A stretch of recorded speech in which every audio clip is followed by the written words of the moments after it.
Well, President William Ruto's legislative agenda is finally taking shape as leaders allied to the Kenya Kwanza coalition present their lineup in as far as the leadership and composition of different committees in the National Assembly is concerned. Elsewhere, trouble is brewing in the Azimio la Umoja One Kenya Alliance camp. Just what is cooking? We'll be telling you that plus more ahead in this broadcast. But first, let's start this broadcast with the headlines.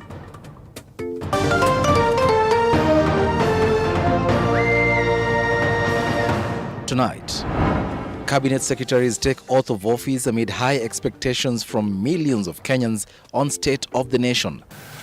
I, Wycliffe Musalia Mudavadi, being appointed as the Attorney General of the Republic of Kenya, shall obey, respect, and uphold this Constitution of Kenya. So help me God. The president saying failure is not an option. I expect each and every one of you, as I do, of all public servants, to uphold the Constitution and the rule of law to be front and center in the administration of our government. Meru Governor Kawira Mwangaza facing impeachment after a week of accusations and counter-accusations with the county assembly. Plus, 5 DCI officers in police custody tonight in connection with the disappearance of 2 Indians and their Kenyan taxi driver.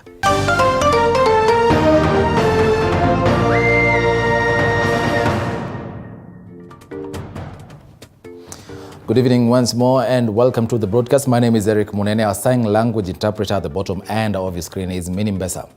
The 24 cabinet secretaries have been sworn in today by President William Ruto after being approved by Parliament. Well, a lot is expected of them, including dealing with insecurity, lowering the cost of living, as well as implementation of the competency-based curriculum. Have a look. That I will be true and faithful counsellor. As the new administration's cabinet takes shape, a lot is in the waiting list, especially for key ministries. These include how to tackle the skyrocketing cost of living, lowering the public debt, as well as implementation of the 50 billion Hustler Fund at a time when the country is in a financial crisis. All right. Thank you. Karibu. The new administration is coming into office at a time when the government is facing criticism over the seeming turnaround in its promises, especially when the government said the reduction in the price of the basic commodities is not anywhere in the horizon. Kenyans being forced to grapple with buying a 2 kg packet of unga at 230 shillings, which is out of reach for many Kenyans. At the heart of economic transformation pledge is the National Treasury, with CS Professor Njuguna Ndung'u outlining his plans to curb Kenya's domestic debt, which stands at 9 trillion shillings now. The incoming Treasury Chief's first order of business will be to review the current budget and find ways of implementing the 300 billion shillings expenditure cuts. Nitaendelea kuinteract na wewe nikitafuta huduma ya fertilizer. Another CS will find himself in between a rock and a hard place is Mithika Linturio takes over the agriculture docket at a time when Kenya is facing its worst drought in close to 40 years. This even as the government distributes subsidized fertilizer to increase farmers' produce and in the long run help lower the price of commodities. Fertilizer is one of them, since others, but since we are just taking over now, I am sure this is a challenge where I'm really going to take Enron, and I'm sure in a few months, then the farmers of this country will really have seen the difference and will be able to do it. The Kenya Kwanza government rose to power on their bottom-up economic model that aims at empowering the small businesses in the country.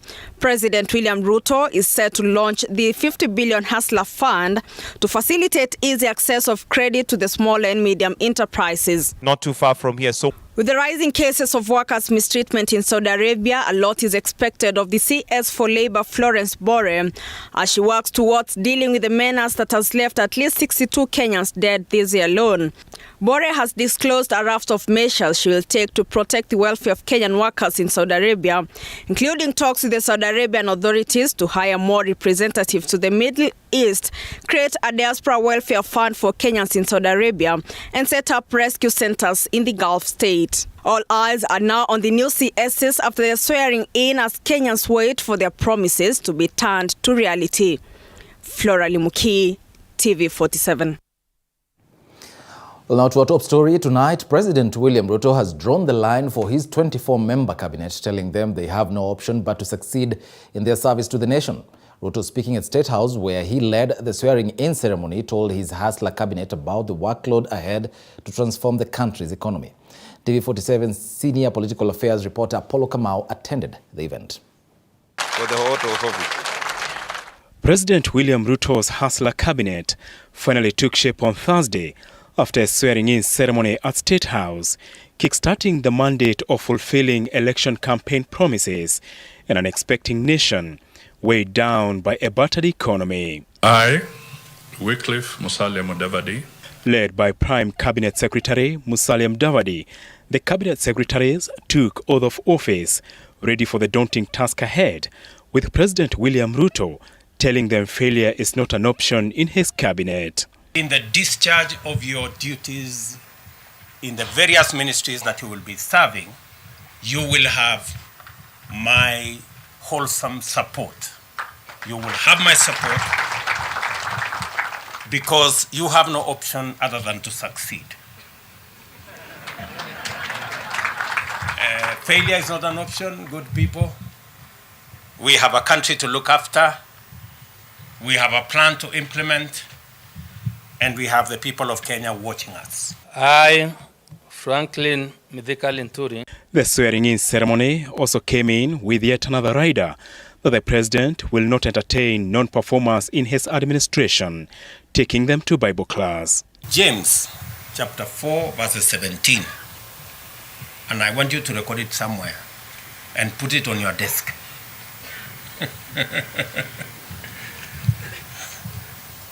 Because that part of the Bible says, he who knows what is right and doesn't do it, it is counted to him or her as sin. Good people, I have told you what is right. We have agreed what is right. So if you don't do it, you will not only miss heaven, but you will have a problem with me.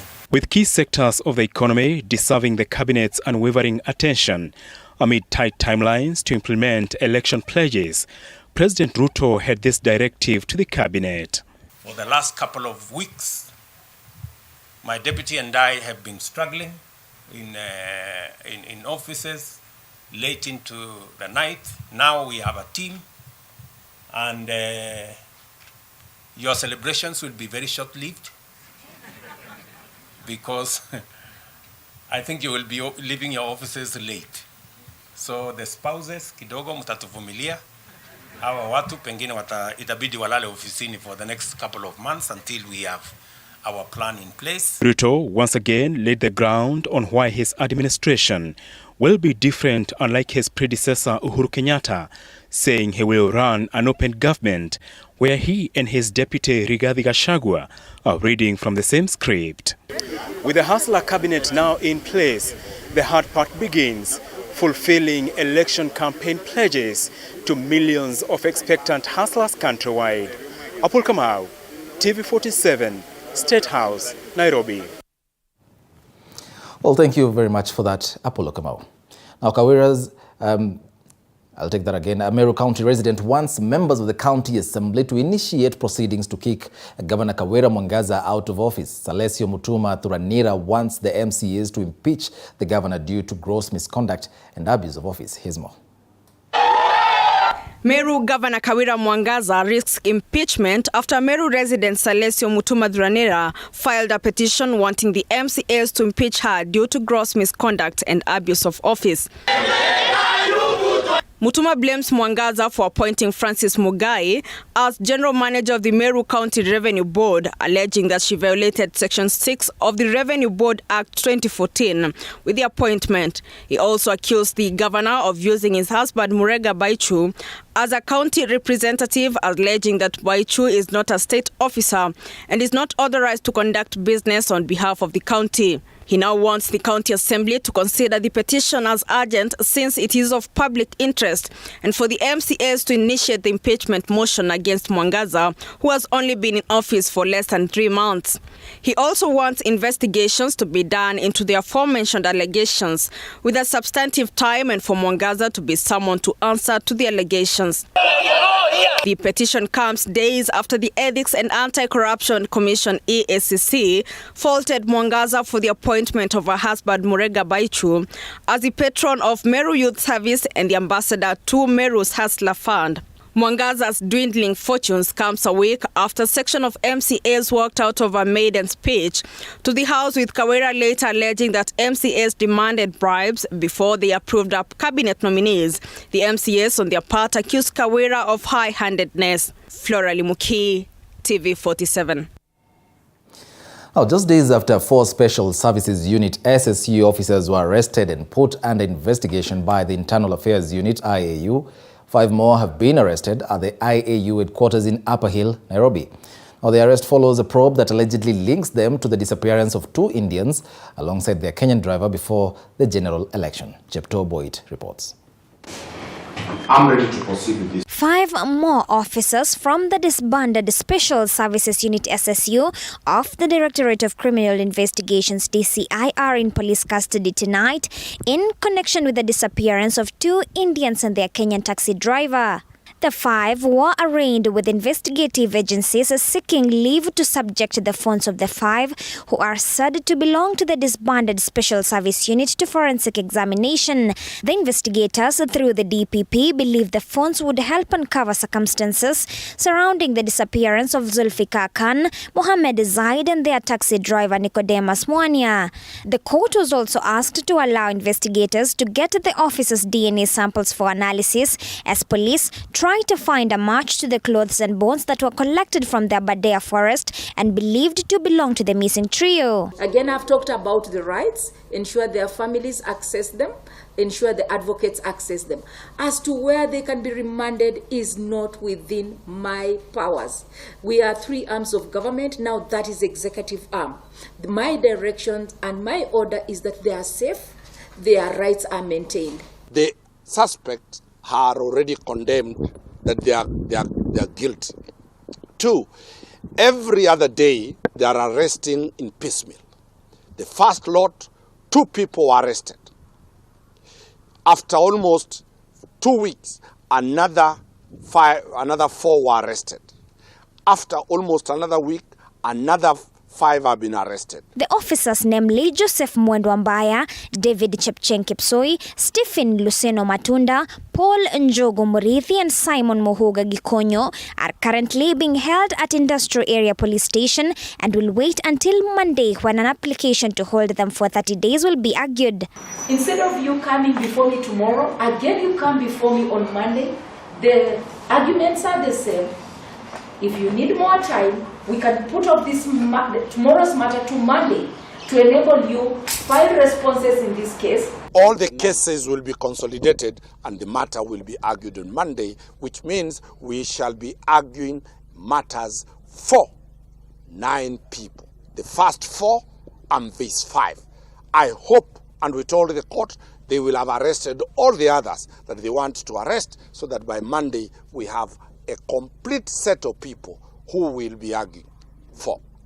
The application to hold them will be consolidated with that of other 4 Special Services Unit officers being held in police custody and will be argued on Monday. The Internal Affairs Unit has filed an application in court seeking to hold the suspects for 30 days in custody over the abduction of 2 Indian nationals and a Kenyan.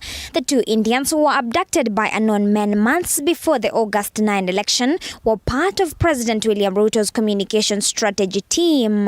Jepto Boyd, TV 47, Nairobi. Moving on, President William Ruto's cabinet has officially taken the mantle to spearhead the Kenya Kwanza agenda following the swearing-in ceremony today at State House. Over the next few days, the former cabinet secretaries under the Jubilee administration are set to hand over power to the new team. And as Stanley Nyeringita reports, CS's Moses Kuria, Alfred Mutua and Mithika Linturi today received power. Sir, we now proceed. The swearing-in ceremony of the 24 cabinet secretaries, following their nod from Parliament, has set the stage for ceremonial handing over process from former President Uhuru Kenyatta's cabinet, with former Gatundu South MP Moses Kuria taking the Ministry of Industrialization, Trade and Enterprise Development mantle from Betty Maina, where she handed over the necessary documents of the ministry. And in less than 10 seconds, Kuria and Maina switched their seats to portray a seamless transition of the new leadership in the crucial cabinet. It's been an interesting journey. I was reflecting on it today that we were appointed on the 28th of February 2020, and on the 12th of March we realized that we had the first case of COVID. So we've dealt with all those matters, and one of the most exciting things is really working with this team to support the country as it learned to become self-sufficient. Delights me is that Betty and I, when we met about work, the same work we are here about. And when Betty and I met, we were not in government. She was not in government and I was not in government. So this industry and this space is something that we share, and so therefore, when we say that if we need you, I don't know where you are going, because me and you belong to this industry. And at the Kilimo House, former CS of Agriculture Peter Munya handed over the office to Mithika Linturi. The script was similar in the Ministry of Foreign Affairs, where former Machakos Governor Alfred Mutua took the reins from Ambassador Rachel Omamo. This even as former CS Treasury Ukuri Atani, who is expected to hand over the docket to former CBK Governor Professor Njuguna Ndungu, reflected on his 2-year tenure, stating that he has no regrets on his track record. Sometimes, we come up with laws that's going to increase the size of our basket by coming up with finance bill that's going to realize more revenue to enable us, manage our budget, so there will be no need for us to borrow. The ceremonial process is set to continue in the next few days, as ICTCS Eli Dowalo will be taking over the mantle from Joe Musheru on Friday. Stanley Nyeringita, TV47, Nairobi. Well, briefly, across our borders, thousands of people chanted revolution as journalist Arshad Sharif was buried after being shot and killed under mysterious circumstances here in Kenya. Now, his funeral prayers were performed at Islamabad's Faisal Mosque earlier Thursday. Thousands of people attended, many of whom were carrying placards and flags of Pakistan and former Prime Minister Imran Khan's Pakistan Tehreek-e-Insaf or PTI political party. Now, his burial comes the day after the Pakistani government dispatched a team of 3 military and intelligence officers to Kenya over the death of the journalist. Sharif was shot at a roadblock erected using stones along Magadi Road in Kajiado County in what police said was a case of mistaken identity. After fleeing Pakistan in August, the award-winning journalist had taken refuge in Kenya, complaining of death threats and a government crackdown on journalists, including cases on controversial sedition charges.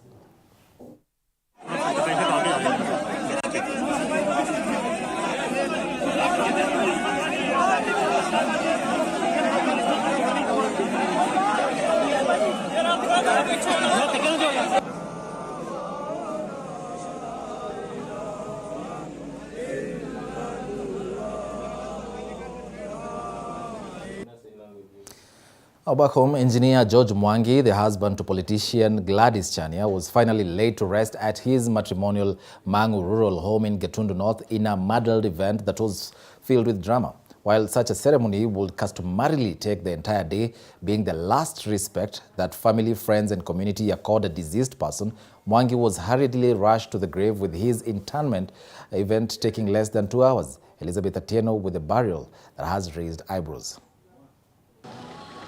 The final journey of the slain engineer George Mwangi has begun another day of confusion, just a day after his wife and the prime suspect, politician Gladys Chania, was released on bail and went ahead to change the burial date from Friday to Thursday. Family and friends gathered at the Kenyatta University mortuary early Thursday as the late businessman's body was removed for burial.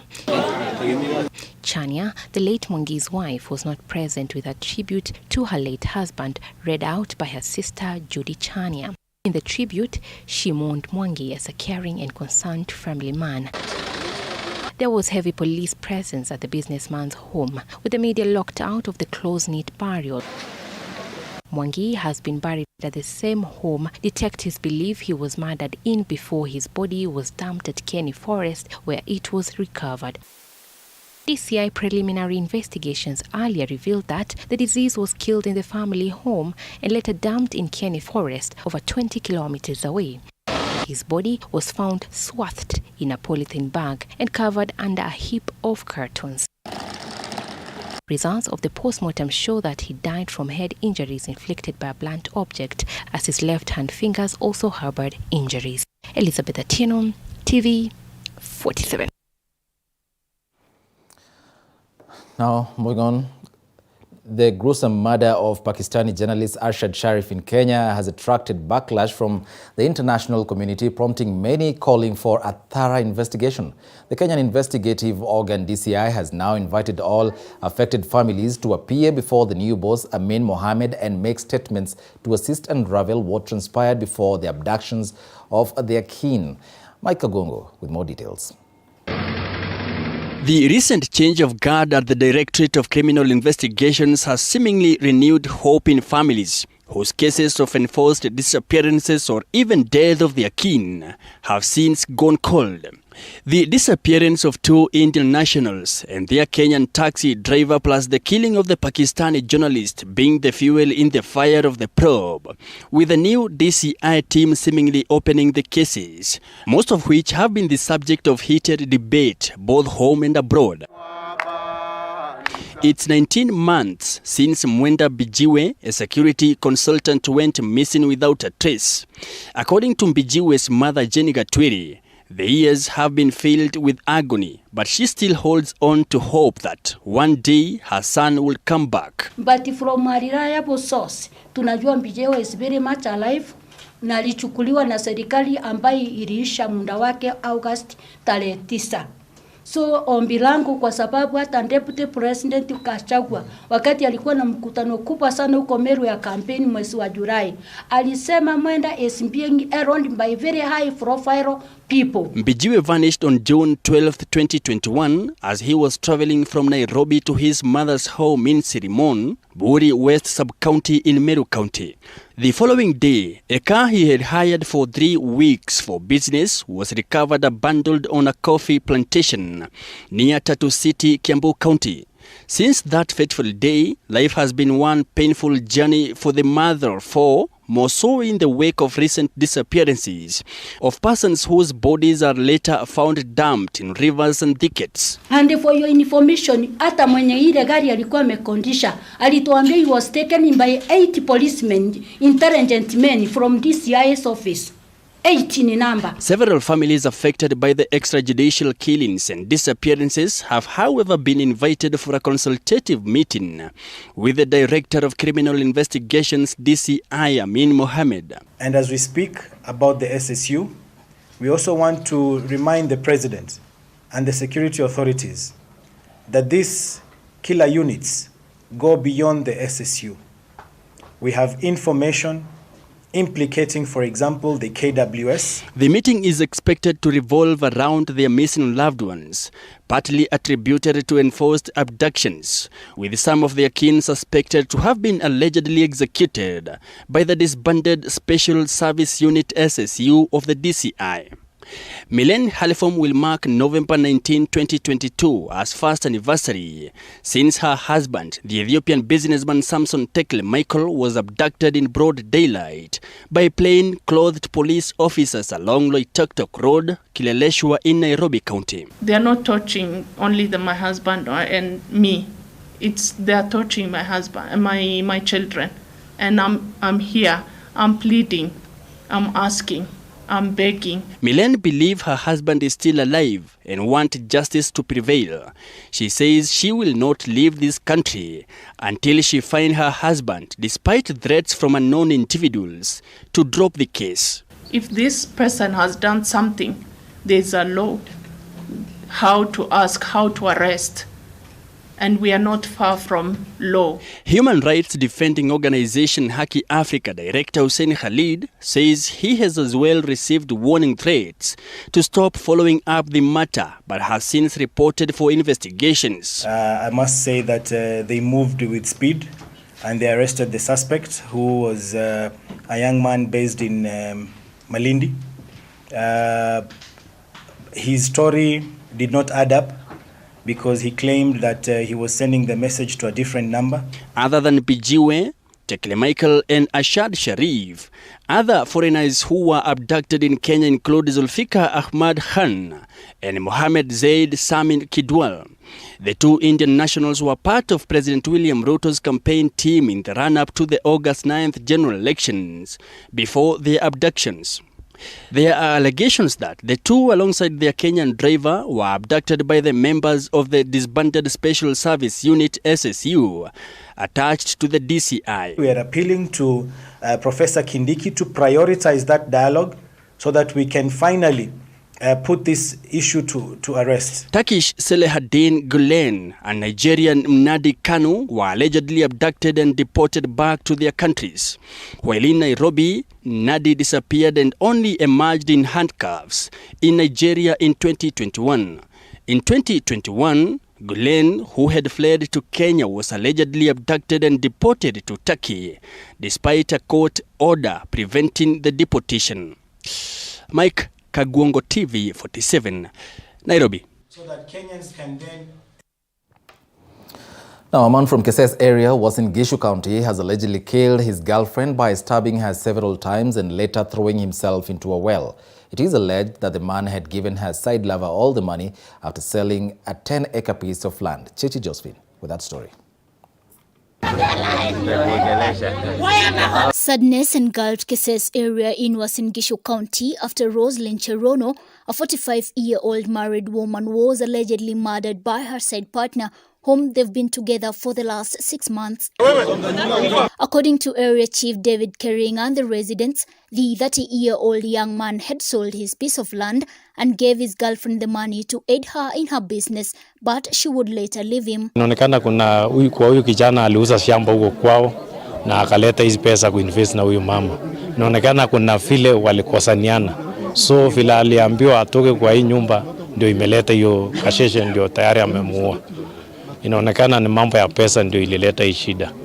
Na tayari huyu jamaa alikuwa ameamua kukaa na huyu mama. Cherono's husband Geoffrey Kipto noted that it was very sad to see a young man end his wife's life in such a cruel manner. Kama alikuwa rafiki yake, si angechukua tu sheria. Kama chochote kimeharibika, angefuata sheria. Sio vizuri, hata mimi siwezi fikiri kuwa mtu umue kwa nini na sheria iko. Angeenda mshtaki, kama mimi nimenyamaza na ni mke wangu, yeye pia angetulia. Kama wamekosana, angefuata sheria. Kwa polisi iko karibu sana na sisi, ni hapo tu si mbali, angeenda tu na shtaki, kama ni mali yake achukue. In addition, the residents have strongly condemned the act and called on the young people and women to be faithful in their marriages and avoid side relationships to avoid such disasters. Unajua vijana siku hizi wamependa wamama. Na wamama na sisi rika yetu tumependa wasi. Sasa kitu yenye ninaona kweli sisi wamama ndio tunakosea. Kijana amekosa msichana, wasichana wamekuwa wengi kwa hiki kijiji. Lakini kijana anatafuta mama wa miaka 40 na kuendelea na kijana wa miaka 18. Naongelesha tu vijana kwa hii county yetu, tafadhali muachane na mambo ya wamama wakubwa wenye wanawaliko kwa miaka. Tumeona mambo ya ajabu na wamama, tafadhali nawahimiza mtoto mdogo asikuje alafu mnaanza kukimbilia mtoto. The body of Cherono and his lover are being preserved at Moi Teaching and Referral Hospital in Eldoret. Chichi Josephine TV 47. Well, at 28 minutes past the hour, time now for a very short break. We'll be back with more. Don't go away.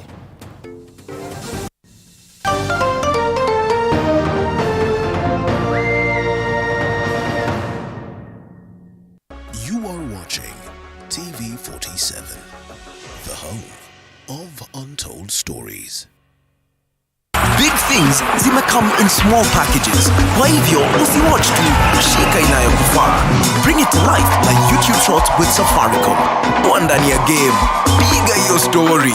Shorter is now better na YouTube Shorts. Njia mpya ya kuenjoy music, comedy, sports, trends and more in short. Gandia trend. Imba ngoma yako. Shorter is better when you are go-getter and you look too cool. You don't need no sweater. Bambika na shorts kila siku. Check stories za kila kitu. Shika 1 GB na 10 ball. Dial *544#. Now you can watch and create YouTube Shorts videos on Kenya's fastest and most reliable network.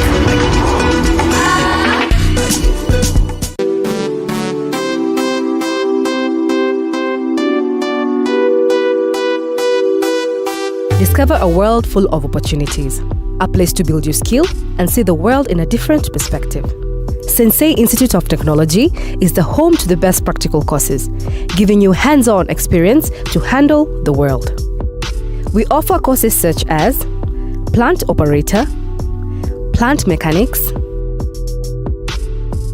driving and trailer driving, CCTV and alarm installation, solar installation, electrical installation, motor vehicle mechanics and electronics, building construction technology, welding fabrication, roads and dam construction, hospitality courses, and many more. For you to join us, ensure you have your national ID card and be ready to enjoy the ride. Remember, my skills, my future at Sensei. Sensei College, my skills, my future. Usiyakubalie maumivu ya misuli kukatiza ratiba yako. Kaluma Pain Balm ni dawa ya kusugua iliyotengenezwa kutoka kwa miche maalum ili kutuliza maumivu ya misuli. Kaluma Pain Balm. Maumivu yakizidi, pata ushauri wa daktari. Bismillahirrahmanirrahim. I would like first and foremost to thank the Almighty for having guided us and protected us during the just concluded elections. I would also like to take this opportunity to thank my fellow Kenyans for the maturity and the great patience showed during these elections. It was indeed a sign of love towards our beloved country, Kenya. I would also like to request my fellow Kenyans to go back to their noble life and build the economy of this country so as for all of us to prosper peacefully. God bless all of us. God bless Kenya. You are watching TV47, the home of untold stories.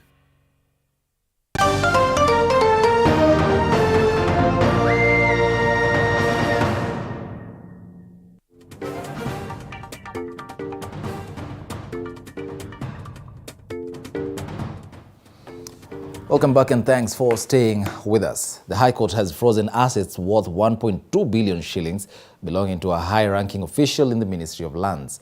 The Commission has now ordered the seizure of property until the case is heard and determined.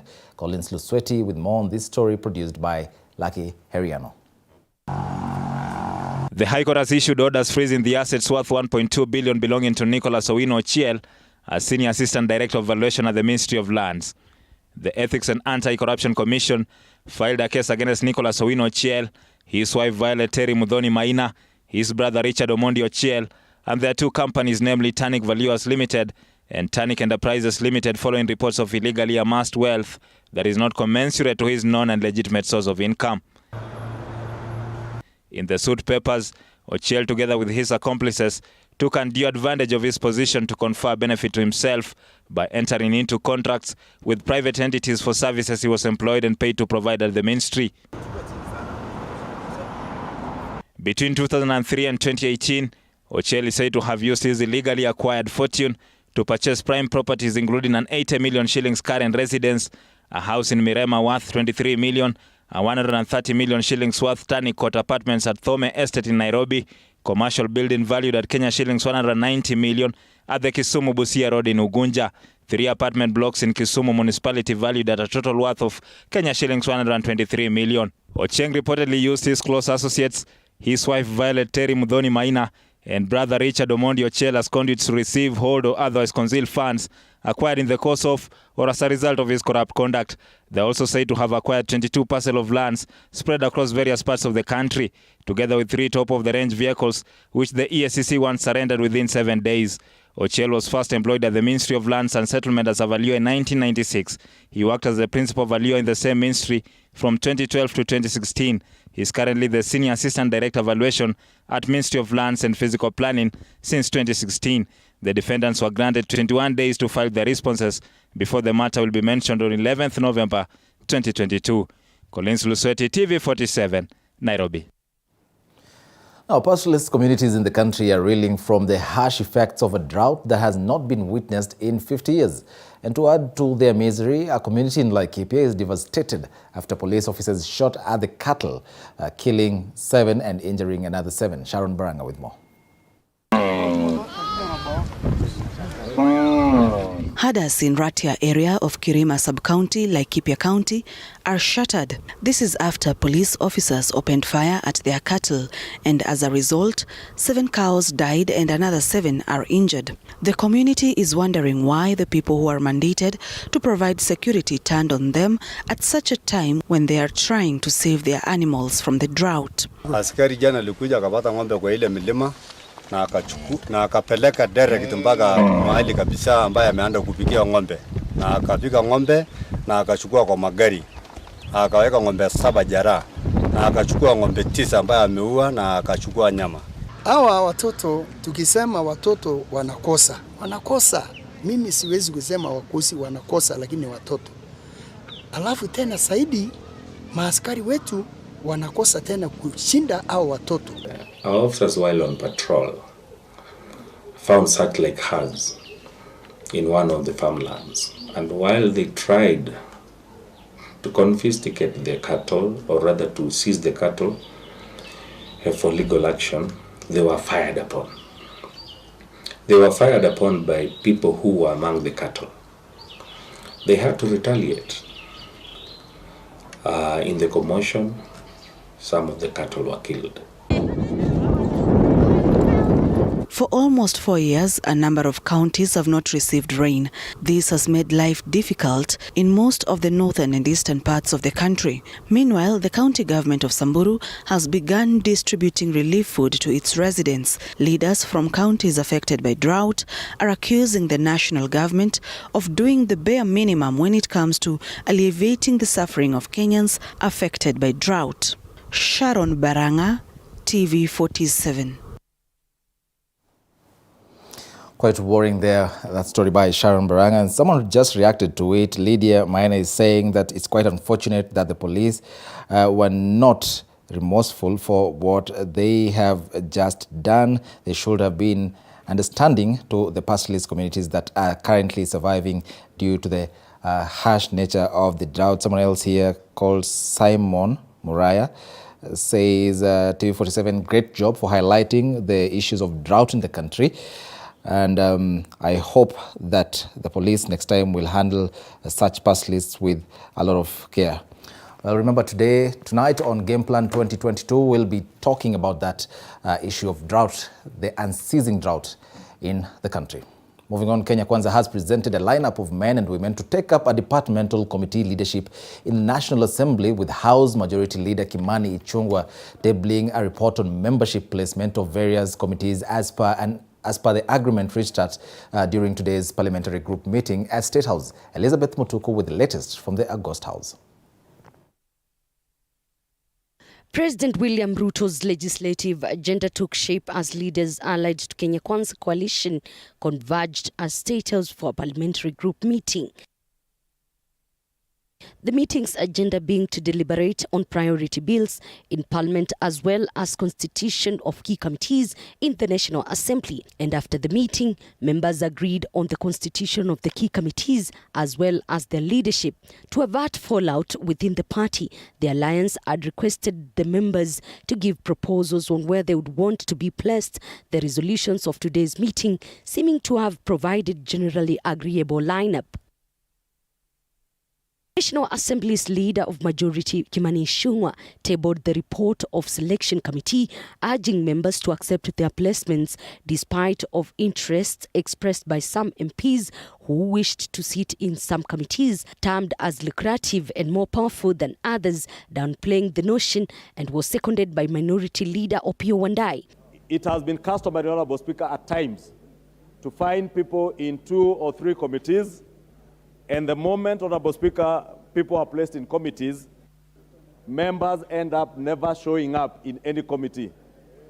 I want to assure honourable members, and I have that assurance from the leaders of the minority party, that they will also keep track, like we will keep track of those in the majority party. If you are... What is it that is in the Committee on Transport? What is it that is in the Committee on Energy, Committee on Administration and National Security, and so on and so forth?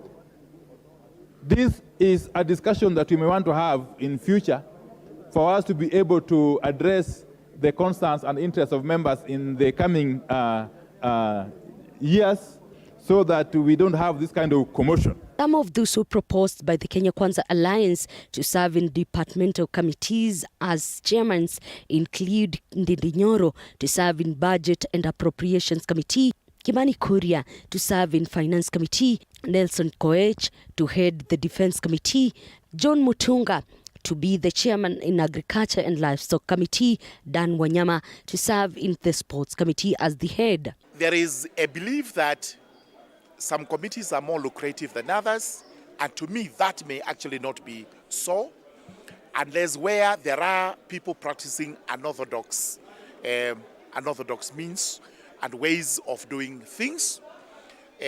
When we strictly speak, every committee is supposed to oversight a department of the government, and all government departments are equal.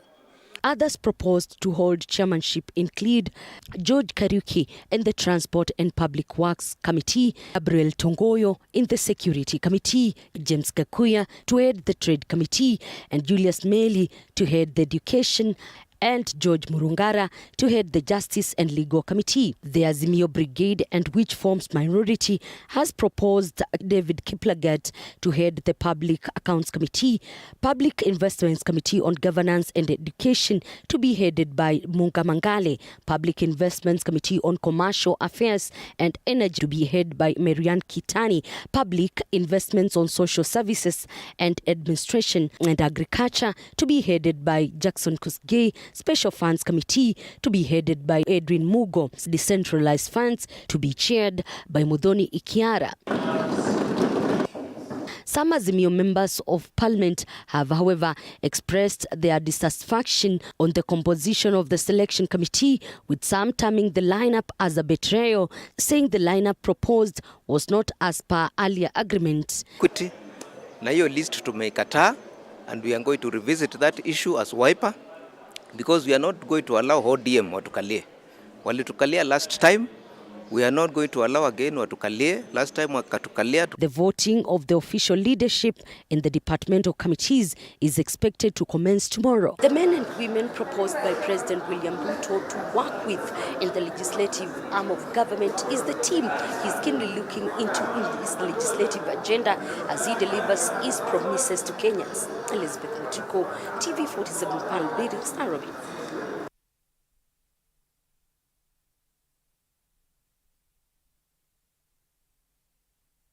You are watching TV47, the home of untold stories.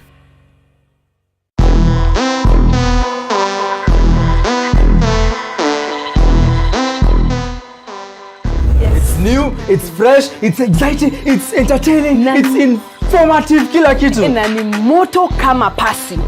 Sasa hii show tuna feature kwa all kinds of sports. Unaona? Iwe volleyball, iwe football, iwe game gani. Kuja hapa Sports Bonanza. Kuna mademo deadly, si ati tuonekane madari peke yake. Sasa hivi kuna madari Eastlands na kuna mademo deadly.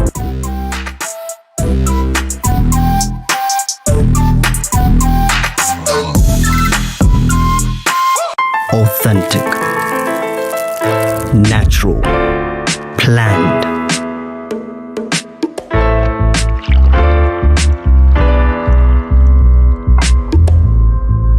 Transforming.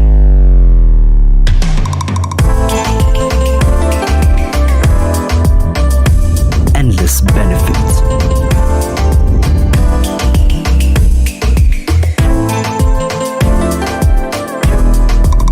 Slaty, purely Kenyan. Buy now on Jumia or Amazon.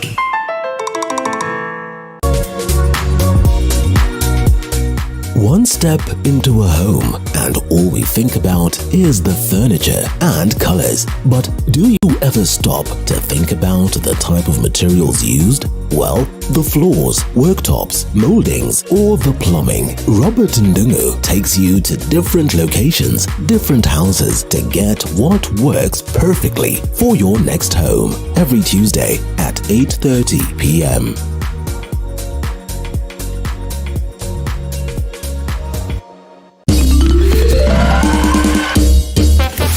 Sona moja imetengenezwa kwa njia spesheli ili kupambana na maumivu kwa haraka.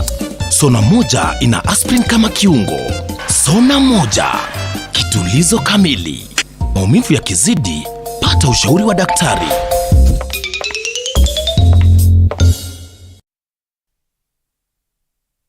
You are watching TV47, the home of untold stories.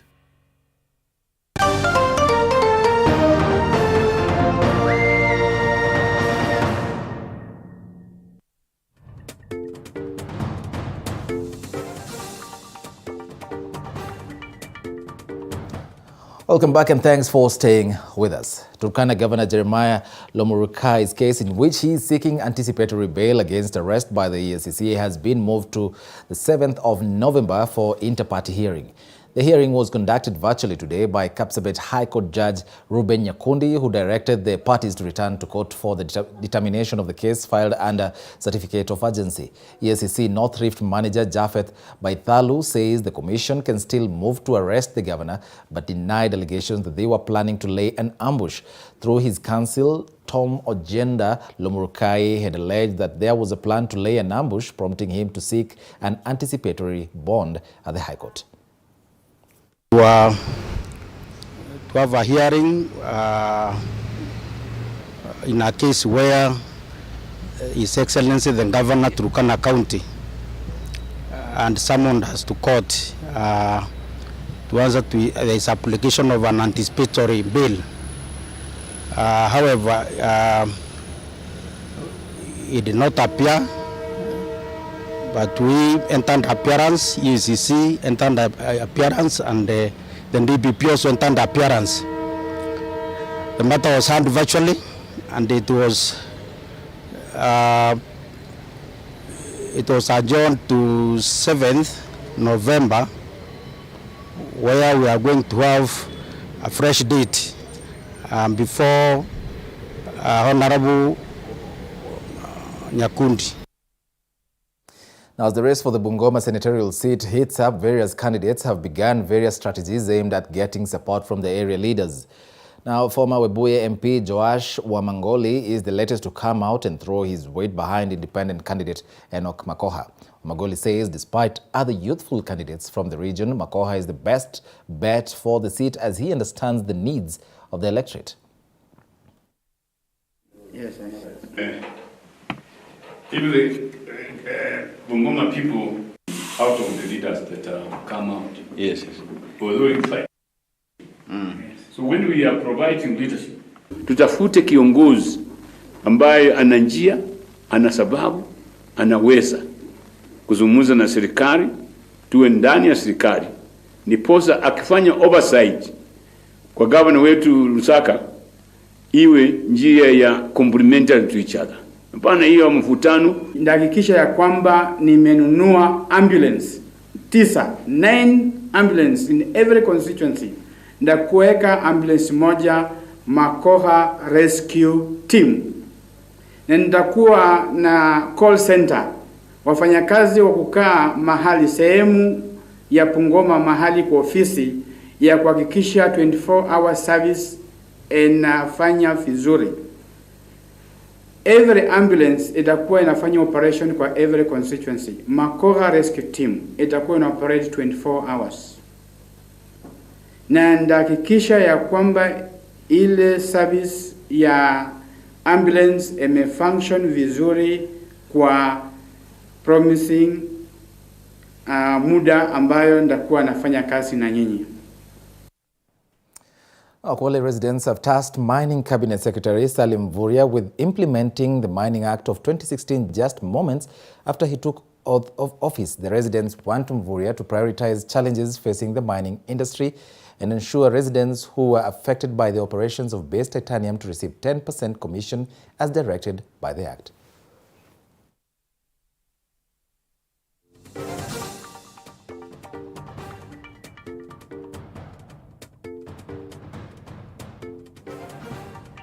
Tuna matumaini na yeye sana, kwa sababu kama Kwale matumaini yetu makubwa, utajiri wetu sisi ni madini ya base titanium ambayo kwa muda mrefu sana tumekuwa tukililia ile percentage yetu 30 ambayo hapa kwetu Kwale hatujawahi iona. Maajabu ni kwamba kutoka mwaka wa 2016 mpaka sasa hii wale watu hawajapata pesa zao na hazijajulikana pesa zimepelekwa wapi. Tunamwomba Mheshimiwa Mvurya akiingia kwa ofisi afuatilie hili swala la community, hii pesa inaenda wapi. Kuna ule mradi wa pale Mrima ambao kuna madini ambayo yanataka yamepatikana pale Mrima. Tuna uhakika kuwa Mvurya atatuwezesha kama Wakwale na wana Lungalunga, tutapata kazi nzuri na tutapata kazi kama vijana.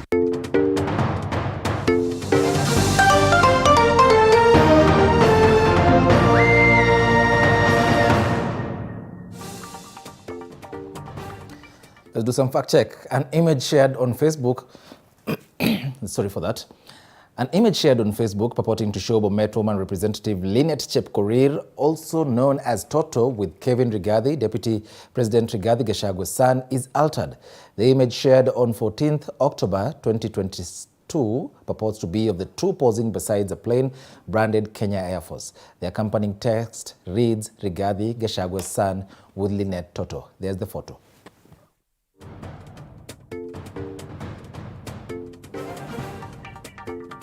October 2022 trip to the Youth Connect Africa Summit in Kigali, Rwanda, and delegates including Chepkorir accompanied the Kenyan Vice President. However, in the images shared on the day of the trip, Chepkorir is pictured alone beside the plane. A Google reverse image search of the photo by Pesachek also brings up images of Chepkorir posing alone beside the Kenya Air Force plane. So while Gachagwa's son did attend the summit, in the images shared online, Kevin Rigathi is in a different attire from the one in the photo.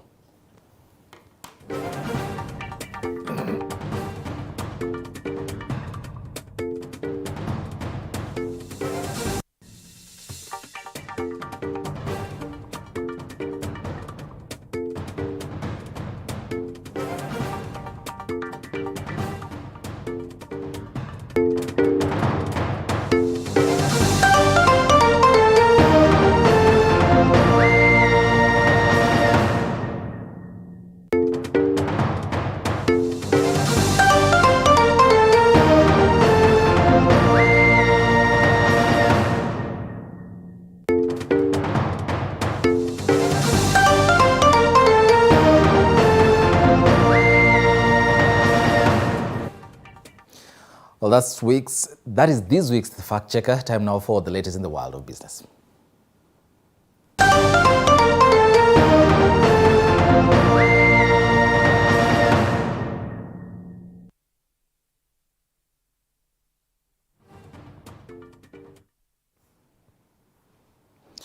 Welcome to business. Giant telco company Safaricom has officially launched Kenya's first 5G network, becoming the first firm to deploy the technology commercially in East Africa. According to Safaricom, the network is fast and allows customers to enjoy reliable connection.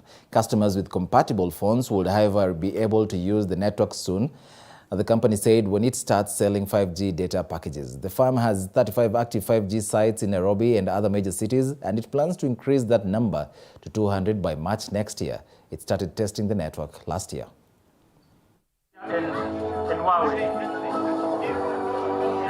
And what I see is some kind of paradox. You can see enthusiasts, people who are really pushing this direction in terms of where we should be going. But then the majority of us get a little bit concerned about the reordering of the way of living. You know, a lot of us default to the common, the conventional, the traditional. But with this type of innovation or evolution of network capability or connectivity, we have to move ourselves from the traditional, the conventional, to the new world. And that's what the tech companies are actually doing. Businesses to reap the digital dividend, grow sustainably and be part of disruption sweeping across many industrial sectors and many industries and sectors.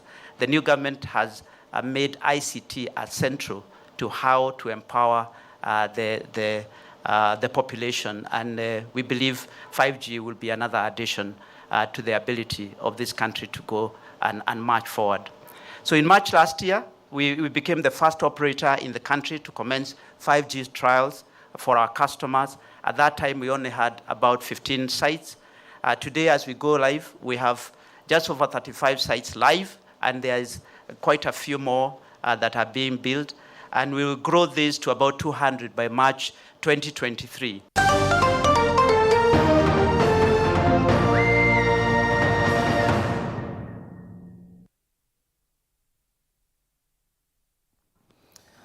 Welcome to the latest in the world of sports. Ababu Namwamba, who will be serving in the sports docket for the second time, inherits a largely problematic ministry from outgoing CS Amina Mohamed. He comes into office at a time that Kenya is suspended by FIFA over government interference. This came in February after the government dissolved the federation and installed a caretaker committee that was in charge of football in the country from November 2021 to mid-October 2022. Duncan Mutua with the details.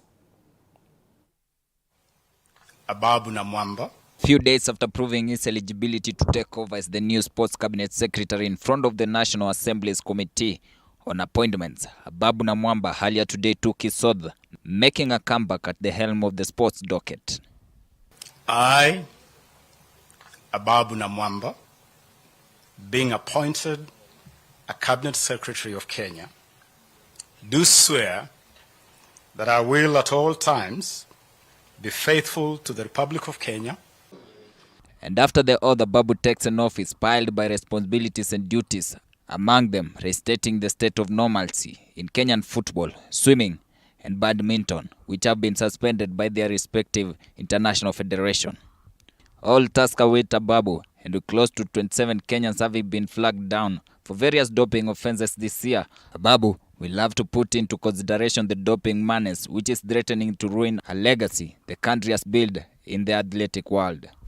At the same time, national teams cutting across chess, volleyball, rugby, hockey, and taekwondo have resorted to asking well-wishers for funding amid claims they are incapable of financing their trips for international assignments. Jamal Edmund. And few days back during the vetting, Ababu stated that he would prioritize football more by engaging World Football Governing Body FIFA President Gianni Infantino on the best way to have the suspension imposed on Kenya lifted in his first day in office. My first morning in office, I will be on the phone with Mr. Gianni Infantino, the president of FIFA, to resolve the ban on FKF and Harambee Stars. Ababu is also coming into the ministry that not devoid of the menace of corruption, as one of his predecessors, Hassan Wario, was found guilty of abuse of office and misuse of public fund in the connection with the Rio 2016 Olympic scandal. Just recently, in April, Auditor General Nancy Githugu revealed billions of shillings disbursed to various sports federations in the country could not be accounted for. Duncan Mtua, TV47 Sports. Now moving on, Kisumu County will host the 9th edition of the Kikosa Games, which is set to be held in Kisumu from the 14th to 21st January next year, with at least 8,000 participants expected to participate. Speaking during the official handing over, the chain of patrol of the Kenya Inter-County Sports and Cultural Association to Kisumu Governor Anyang' Nyong'o's Simon Kachapin explained on the importance of putting up good infrastructure as well as nurturing grassroots talents, calling upon all the county governors in the country to improve on sports infrastructure in their counties as a way of promoting sports in the counties.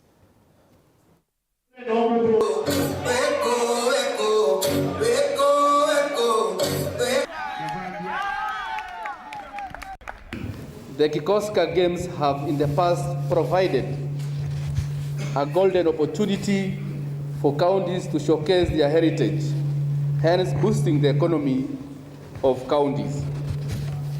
Fellow governors, I urge us to put in place infrastructure that will attract the hosting of inter-county games, that will encourage nurturing of local talents to provide opportunities for our youth to strive in sports and games with county government staff in the lead. I encourage all governors to facilitate their staff to engage in this important inter-county event. As the current rules restrict participation to permanent and professional staff and those on a minimum of 3 years contract, I believe we can open it up to staff serving 6 months contract as well. After booking their slot in semi-finals of the ongoing Kenya Bankers Interbank competition, KCB men's and ladies teams volleyball teams have continued with their preparation for the banking championships. KCB is set to face Cooperative Bank tomorrow at the Kenya School of Monetary Studies, Nairobi. Speaking during the team's training session at the Ruaraka Sports Club, KCB head coach said that they understand the weight of the challenge that awaits them and that they are preparing appropriately to stand their opponents.